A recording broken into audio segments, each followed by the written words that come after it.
হযরত উমরে ফারুক রাদিয়াল্লাহু আনহুর জামানা।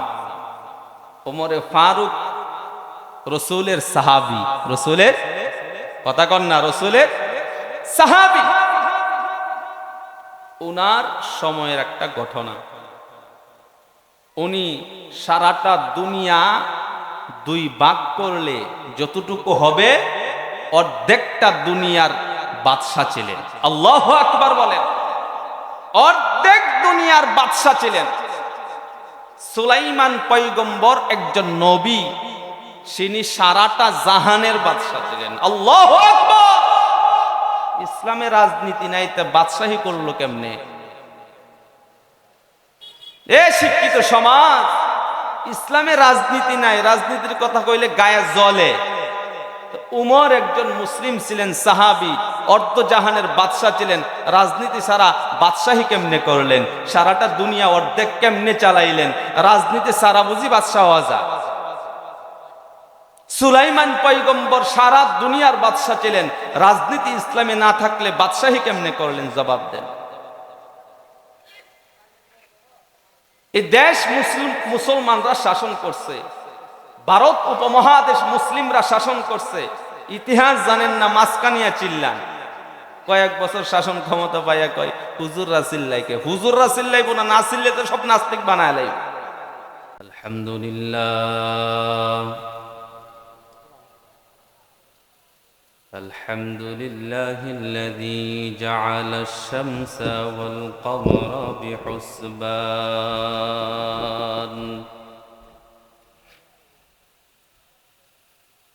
والنجم والشجر يسجدان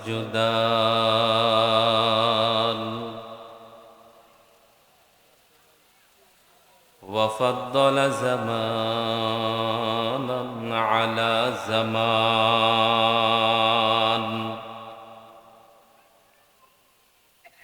كما فضل مكانا على مكان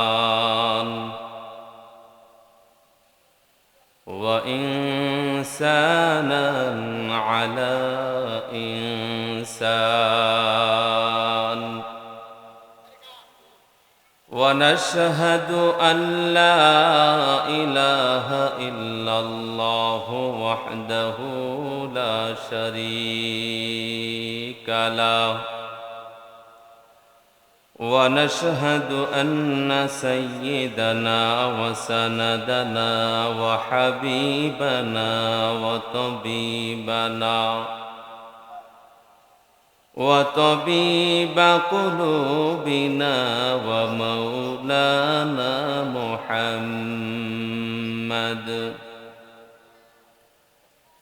صلى الله تعالى عليه وعلى آله وأصحابه وبارك وسلم تسليما كثيرا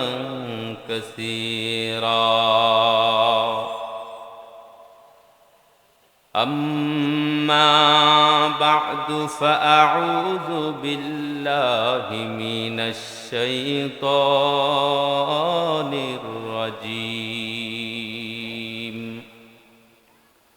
بسم الله الرحمن الرحيم إن الدين عند الله الإسلام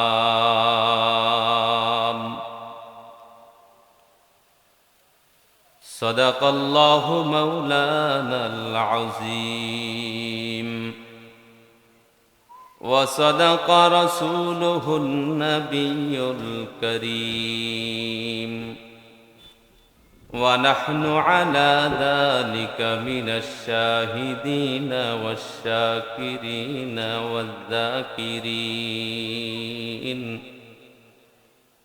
والحمد لله رب العالمين या रब मेरे आंखों में समा जाए मदीना,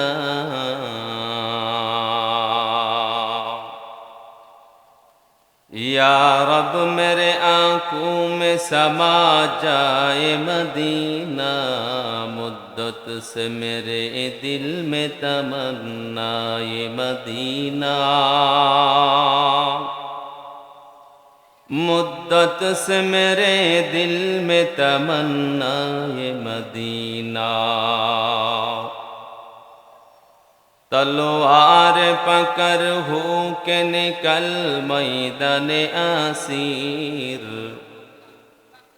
तलवार पकड़ हो के निकल मैदान आसीर, दुश्मन के मुकाबिल तो लगाना रहे तकबीर,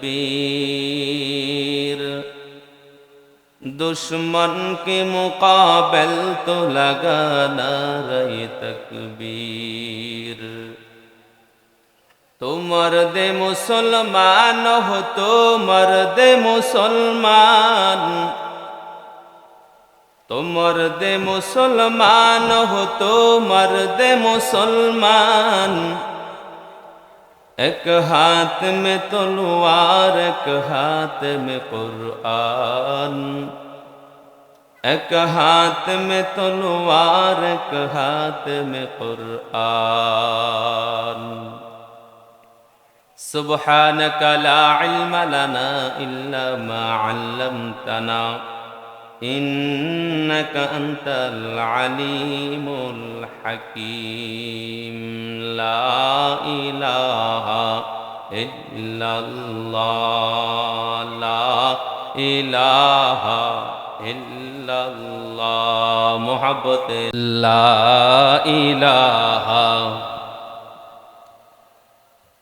ला इलाहा इल्लल्लाह, ला इलाहा इल्लल्लाह, ला इलाहा। मोहब्बतेर आवाज़े पढ़ी ला इलाहा, ला इलाहा इल्लल्लाह, ला इलाहा इल्लल्लाह, ला इलाहा। জিকির ভালো লাগে না? কথা বলেন, জিকির ভালো লাগে না? জিকির ভালো না লাগলে মনে করবেন দিল মরে গেছে। দিল কি করছে? দিল মারা গেছে। ओ दिल दिल नहीं जिस दिल में जिक्र नहीं, ओ फुल फुल नहीं जिस फुल में बो नहीं। যেই ফুলে গ্রান নাই ফুলের দাম আছে? কথা বলবেন, যেই ফুলে গ্রান নাই ফুলের দাম আছে? সুন্দর থাকতে পারে, গ্রান না থাকলে দাম নাই। অনেক ধরনের ফুল আছে যে ফুলে গ্রান নাই, মানুষ পায়ের নিচে পিষে। শ্যামল গাছের ফুল আছে না, কত সুন্দর ফুল, নাকে শুকে কেউ যত্ন করে রাখে কেউ? কারণ কি? গ্রান নাই। কারণ গ্রান নাই। আপনারা কি ঠান্ডায় ধরছে না ঘুমে ধরছে? কথা কন না কে? আরেকটা ফুল আছে গোলাপ। কি ফুল? গোলাপ ফুল। গ্রানও আছে, সুন্দরও আছে। যেই বান্দার দিলের মধ্যে আল্লাহর জিকির নাই, সেই বান্দাটা সুন্দর হইতে পারে, আল্লাহর দরবারে তার কোনো দাম নাই। বান্দা সুন্দর না, চেহারা ভালো না, স্বাস্থ্য ভালো না, পোশাক ভালো না, দিলের মধ্যে আল্লাহর জিকির আছে, আল্লাহ বলেন ওই বান্দাটার আমি আল্লাহর কাছে বড় দাম। এই জন্য পড়ি লা ইলাহা, লা ইলাহা, লা ইলাহা। মোহাব্বতে সবাই লা ইলাহা।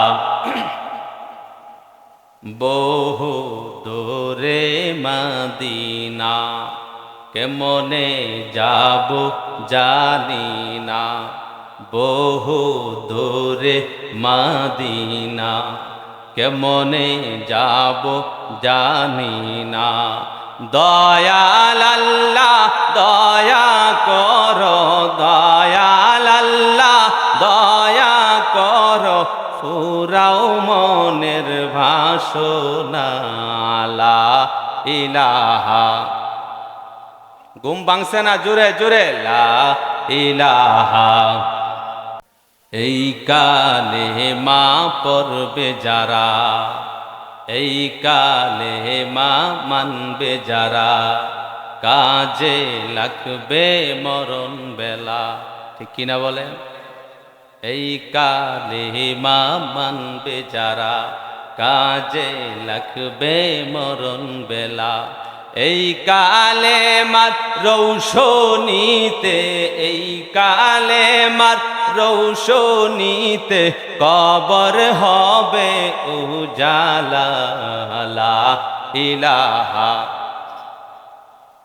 লা ইলাহা, লা ইলাহা ইল্লাল্লাহু মুহাম্মাদুর রাসূলুল্লাহ সাল্লাল্লাহু আলাইহি।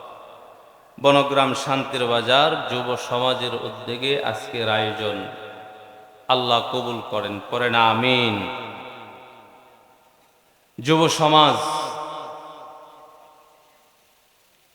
যুবকদের মাধ্যমে কোরআনের বাগান, এই যে ব্যবস্থা করা হইল, এটা আমাদের এলাকার জন্য রহমত, আমাদের জন্য রহমত। যত কবরবাসী আছে সমস্ত কবরবাসীর জন্য নাজাতের উসিলা। সুবহানাল্লাহ। ভাইরাস ধরছে? সমস্ত কবরবাসীর জন্য নাজাতের উসিলা। যারা সেই কবরবাসী, এলাকাবাসী, সমস্ত মানুষের কল্যাণের জন্য এই কোরআনের বাগান সাজাইছে, তাদের জন্য দোয়া করা দরকার আছে না নাই?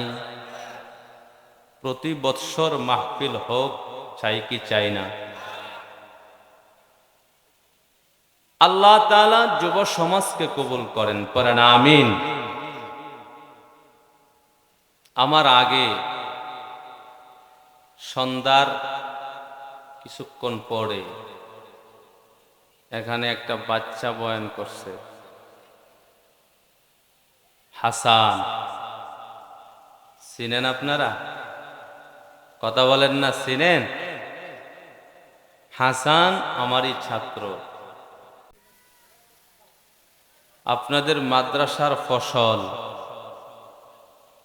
সবার আগে বলেন তো, এই মাদ্রাসা না থাকলে আজকে হাসান বয়ান করতে পারত?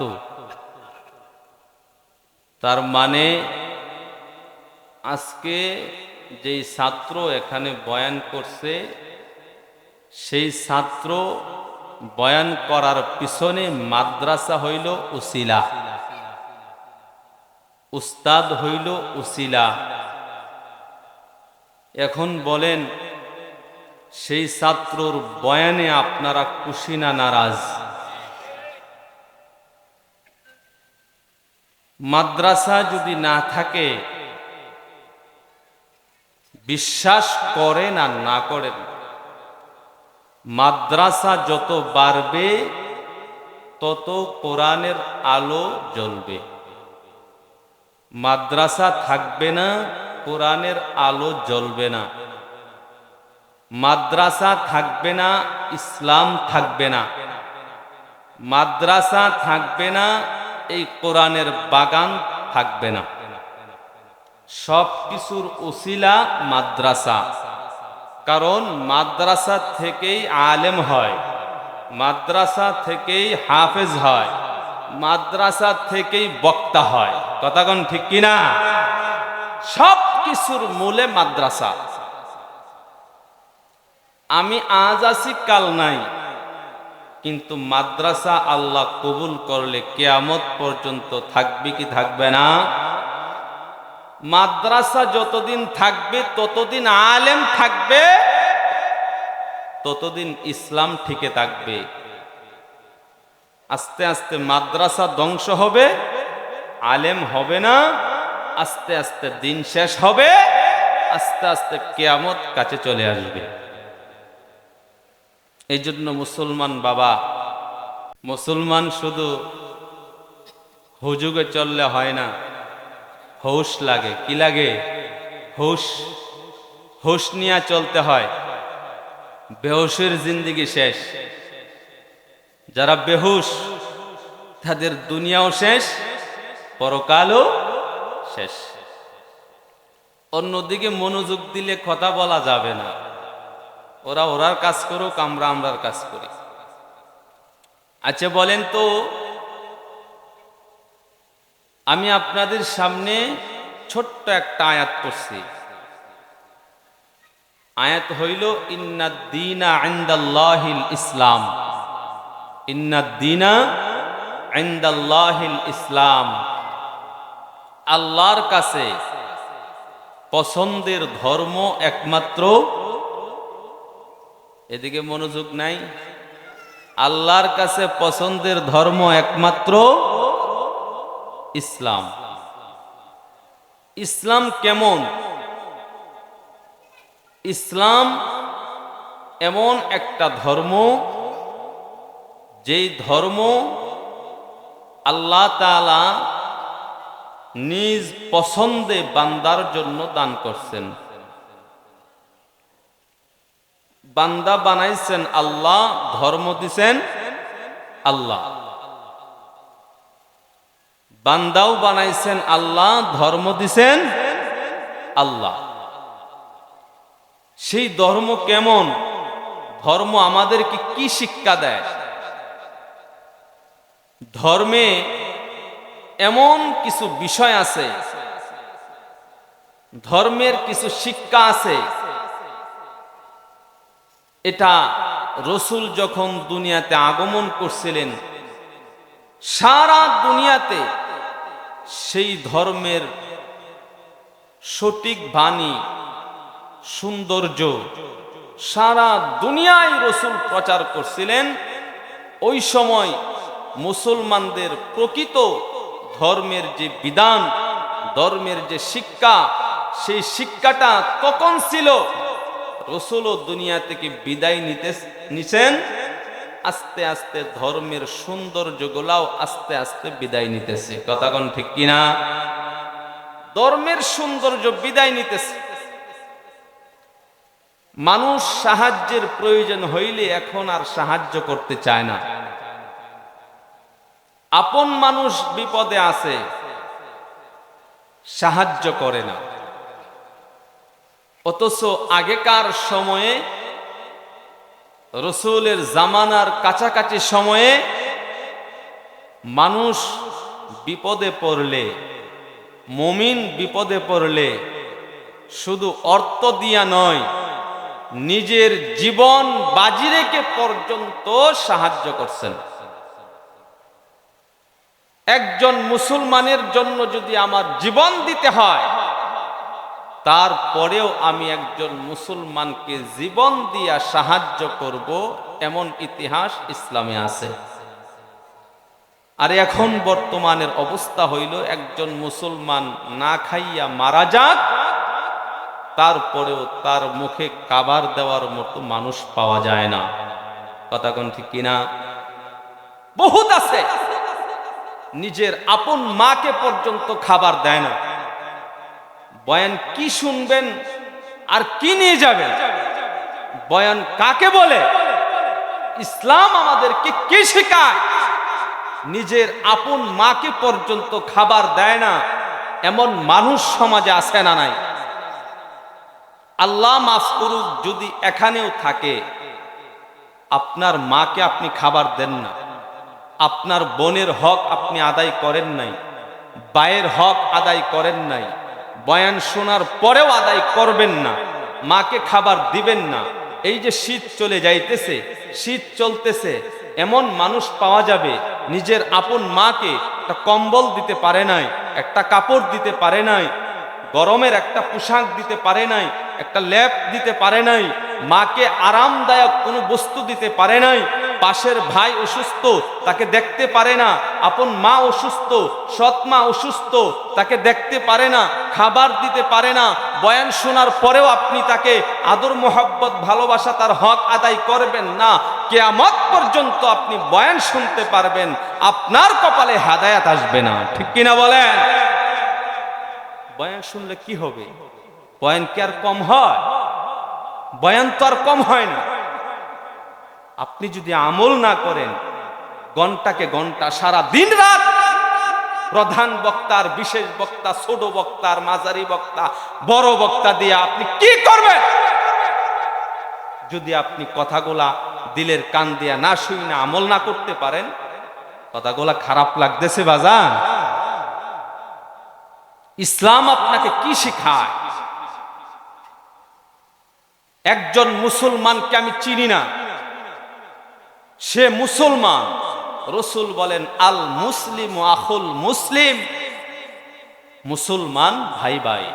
মুসলমান সে যদি বিপদে পড়ে, আমার কর্তব্য হলো আমার সাধ্য অনুযায়ী, আমার ক্ষমতা অনুযায়ী যতটুকু সাহায্যের প্রয়োজন, আমি যতটুকু পারি তাকে আমি সাহায্য করব। এটা ইসলামের শিক্ষা। কিসের শিক্ষা? ইসলামের শিক্ষা। আমি আপনাদের সামনে অল্প সময় কথা বলে শেষ করব। আপনার হাতে পায়ে ধরি, আপনার কাছে যার যে হক আছে হক আদায় করেন। এই দুনিয়াতে যত মানুষ আছে, সমস্ত মানুষের কাছে সবার কিছু না কিছু পাওনা আছে। বাবার কাছে সন্তানের পাওনা, স্বামীর কাছে স্ত্রীর পাওনা, সন্তানের কাছে মা বাবার পাওনা, মা বাবার কাছে সন্তানের পাওনা, রাজার কাছে প্রজার পাওনা। সবার কাছে কিছু না কিছু, কোনো না কোনো দিক দিয়া পাওনা আছে না নাই? ইমামের কাছে মুসল্লির পাওনা, মুসল্লির কাছে ইমামের পাওনা, মেম্বারের কাছে জনগণের পাওনা, জনগণের কাছে মেম্বারের পাওনা, চেয়ারম্যানের কাছে জনগণের পাওনা, জনগণের কাছে চেয়ারম্যানের পাওনা। সকল দিক থেকে সবার কাছে কিছু না কিছু পাওনা সবার আছে না নাই? যদি আদায় করেন, তাহলে এই দুনিয়াতে আর কোনো ধরনের মামলা, হামলা, মারামারি, কাটাকাটি, রক্তপাত কিছুই হবে না, যদি একজন আরেকজনের হক ইনসাফের সাথে আদায় করে দেয়। কথা কোন ঠিক কিনা? বাংলাদেশ ইন্ডিয়ায় যুদ্ধ হইতেছে কাঁটাতারের বেড়া নিয়া, জানেন খবর? আপনার বাংলাদেশ দখল করার পায়তারা চলতেছে। বাংলাদেশের রাজা আর ইন্ডিয়ার রাজার মধ্যে যদি পাওনা যদি আদায় হয়ে যায়, আমার দেশ আপনি কেন দখল করতে যান, আপনার দেশ আমি কেন দখল করতে যাই, একজন আরেকজনের পাওনা সঠিকভাবে ইনসাফের সাথে যদি আদায় করে দেয়, তাহলে আর কোনো ধরনের গোলাগুলি আর মারামারি হয় না। কথা কোন ঠিক কিনা? সব কিছুর পিছনে মূল কারণ পাওনাদারের পাওনা আদায় করা হয় না। আল্লাহ বুঝার তৌফিক দান করেন। আপনাদের সামনে যে আয়াত পড়ছি, ইন্নাদ দীনা ইনদাল্লাহিল ইসলাম, ইসলামের শিক্ষা কি? একটা মুসলমান ভাই বিপদে আছে, সে আমার রক্তের সম্পর্কের নাও হইতে পারে, কিন্তু সে একজন মুসলমান, তাকে আমি সাহায্য করব, যতদূর সম্ভব তাকে সাহায্য করি। যদি করতে পারি, তাহলে দুনিয়া আখেরাতে আমার জন্য সুখ শান্তির কোনো অভাব থাকবে না। আপন ভাইকেই তো সাহায্য করি না, আপন মানুষকেই তো সাহায্য করি না, কাকে চিনি না তাকে সাহায্য করব? এটা ইসলামের শিক্ষা না। আপনি যদি পারেন, একজন বিধর্মীকেও সাহায্য করতে হবে। একজন বিধর্মী আপনার কাছে কোনো সাহায্য যদি চায়, হিন্দু মুসলিম বলে কোনো কথা নাই। মানুষ হিসাবে, সামাজিক মানুষ, সে হিসাবে একটা মানুষ বিধর্মী আপনার কাছে সাহায্য চাইছে, জান ভিক্ষা চাইছে, খাবার চাইছে, বস্ত্র চাইছে, অর্থ চাইছে, আপনার সামর্থ্য থাকলে, হিন্দু আর মুসলিম বলে কোনো কথা নাই, সামর্থ্য থাকলে আপনি তাকেও সাহায্য করেন। এটা হলো ইসলামের শিক্ষা। তবে দেখতে হবে, মুসলিমও যদি আপনার কাছে সাহায্য চায়, তারপরও সাহায্য করতে পারবেন না। কখন? যদি আপনি জানেন আপনার সাহায্য পাইয়া সে আপনার বিরুদ্ধে চলে যাবে, আপনার সাহায্য পাইয়া সে অন্যায় কাজ করবে, আপনার সাহায্য চাইয়া আপনার কাছ থেকে 10 টাকা 5 টাকা তুইলা সে গাঞ্জা টানবে, গানের আসর করবে, অবৈধ কাজ করবে, এমন জায়গায় আপনার কাছে সাহায্য চাওয়ার পরেও আপনি দিবেন না, কারণ এটা ইসলামে হারাম। ইসলামে হারাম। মাহফিলের জন্য টাকা চাইলে দেয় না, গানের জন্য হইলে সেক্স ছাড়া কথা নাই। আছে না নাই? এমন ধনী আছে না নাই? ইসলামের জন্য যত চিরা নোট আছে, নষ্ট নোট, যেটা চলে না, এটা দেয়। আর গানের আসর করবে, মেয়ে নাচাইবে, অবৈধ কাজ করবে, 1000 500 কসকচ্চা নোটটা আগে দেয়, চেয়ারটা সামনে রাখিস, চেয়ার সামনে রাখিস। আছে না নাই? রাগ করতেছেন আপনারা তো ভালো, আমাদের এদিকের কথা কইতে আছি। হযরত উমরে ফারুক রাদিয়াল্লাহু আনহুর জামানা। উমরে ফারুক রাসূলের সাহাবী, রাসূলের কথা কন না, রাসূলের সাহাবী। উনার সময়ের একটা ঘটনা, উনি সারাটা দুনিয়া 2 ভাগ করলে যতটুকু হবে অর্ধেকটা দুনিয়ার বাদশা ছিলেন। আল্লাহু আকবার বলেন। অর্ধেক দুনিয়ার বাদশা ছিলেন। সুলাইমান পয়গম্বর একজন নবী, তিনি সারাটা জাহানের বাদশা ছিলেন। আল্লাহু আকবার। ইসলামে রাজনীতি নাই, তা বাদশাহী করলো কেমনে? এ শিক্ষিত সমাজ, ইসলামে রাজনীতি নাই, রাজনীতির কথা কইলে গায়ে জ্বলে। উমর একজন মুসলিম ছিলেন, সাহাবী, অর্ধ জাহানের বাদশা ছিলেন। রাজনীতি ছাড়া বাদশাহী কেমনে করলেন? সারাটা দুনিয়া অর্ধেক কেমনে চালাইলেন? রাজনীতি ছাড়া বুঝি বাদশা হওয়া যায়? সুলাইমান পয়গম্বর সারা দুনিয়ার বাদশা ছিলেন, রাজনীতি ইসলামে না থাকলে বাদশাহী কেমনে করলেন? জবাব দেন। এই দেশ মুসলমানরা শাসন করছে, ভারত উপমহাদেশ মুসলিমরা শাসন করছে। ইতিহাস জানেন না, মাসকানিয়া চিল্লান। কয়েক বছর শাসন ক্ষমতা পাইয়া কয় হুজুররা চিল্লাইকে। হুজুররা চিল্লাইব না, না চিল্লে তো সব নাস্তিক বানায় লাইব। খবর নাই। আল্লাহ বুঝার তৌফিক দান করেন। উমরে ফারুক রাদিয়াল্লাহু আনহুর জামানা, উনি অর্ধ জাহানের বাদশা, সিংহাসনের মধ্যে বসা, বিচার ফায়সালা করতেছেন। এমন সময় 2 জন বালক একটা মানুষকে টেনে হেসড়ে ওমরের দরবারে নিয়ে হাজির করছে। মনোযোগ দিয়া শুনবেন। তাই না হেসরাইয়া ওমরের দরবারে নিয়ে দাঁড় করছে। ওমর বলতেছেন, কি ব্যাপার? তাকে হেসরাইয়া টাইনা আমার কাছে আনলা? কারণ ওই লোকটা আমার বাবাকে হত্যা করছে। কি বল? হ্যাঁ, আমার বাবাকে হত্যা করছে। তোমার বাবাকে হত্যা করছে? যুবককে জিজ্ঞাসা করলো, ও যুবক, কথা যা বলছে কথা কি সত্য? যুবক বলে, হুজুর যা বলছে সত্য, আমি তার বাবারে হত্যা করছি। তবে হত্যাটা দুর্ঘটনায় হয়েছে। কি দুর্ঘটনা? এই 2 বালকের বাবার একটা খেজুরের বাগান আছে। খেজুরের বাগানের ভিতরে আমার উট ঢুইকা গেছে। তার বাবা আমার উটটাকে পাথরের টুকরা দিয়া ঢিল দিছে। ঢিল দেওয়ার পরে চড়ার জন্য তো মূলত ইটকা দেয় নাই, ঢিল দেয় নাই, দিছে রাগে, আমার পশুর গায়ে আঘাত করছো।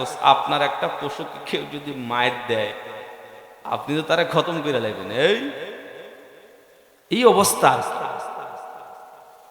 তো মারছি তো ঠিক আছে, মারা গেছে, এটা দুর্ঘটনা। এখন দুই যুবককে ডাক দিয়া বলতেছে, যুবক, তোমার বাবাকে মারছে, তুমি কি তাকে ক্ষমা করতে পারো না? যুবক বলতেছে, হুজুর, আমার বাবাকে মারছে, আমিও চাই তাকে মৃত্যুদণ্ড দিয়া দেন, তাকে ফাঁসির কাস্টে ঝোলায়া দেন, ক্ষমা করতে পারবো না। আমার বাবাকে মারছে, আমিও তার মৃত্যুদণ্ড চাই, তার মৃত্যু হোক, এটা আমরা চাই। এবার যুবককে ডাক দিয়া বলতেছেন, হযরত ওমর, এই যুবক, তোমার কি কোনো আশা আছে? তোমার তো ফাঁসি হয়ে যাবে, তোমার মনের কি কোনো আশা আছে?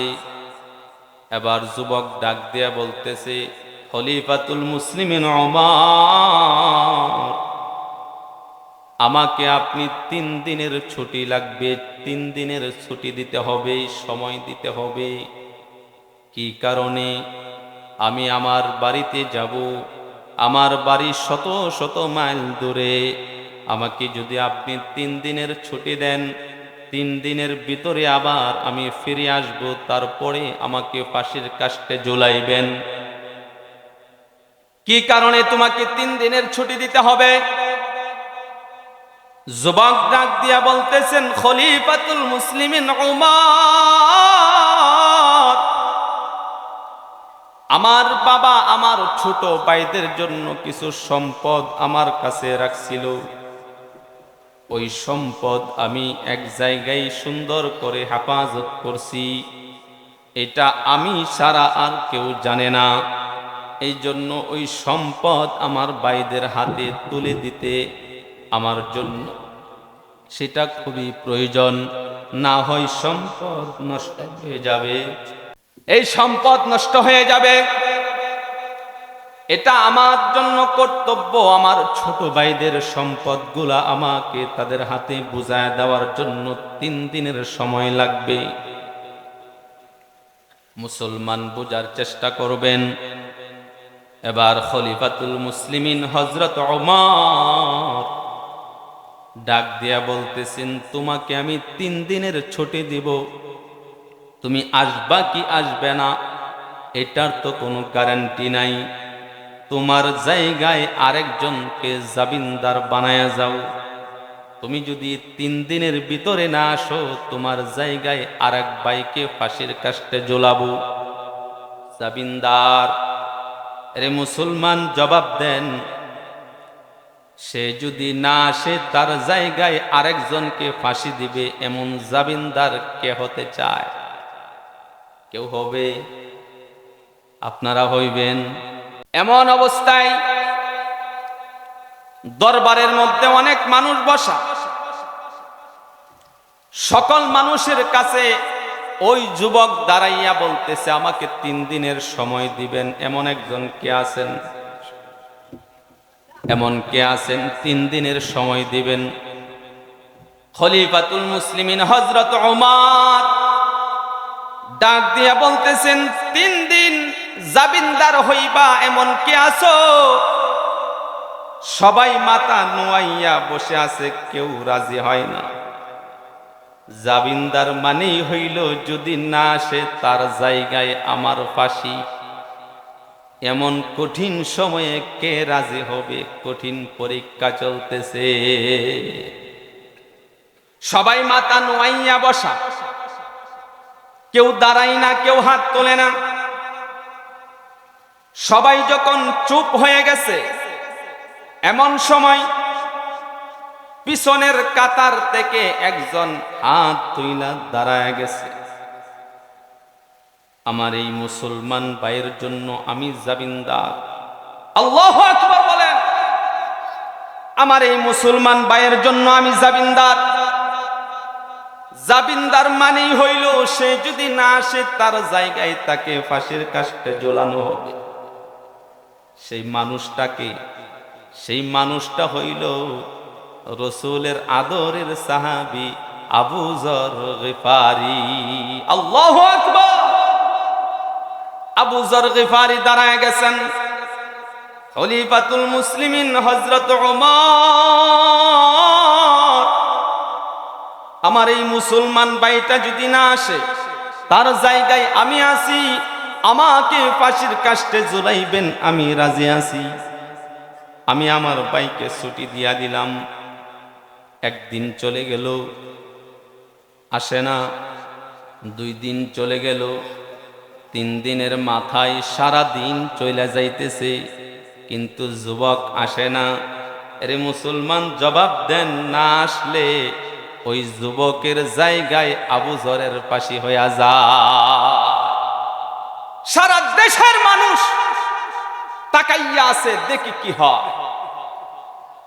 দেখি কি হয়। সবাই আবু যরের কাছে চলে গেছে।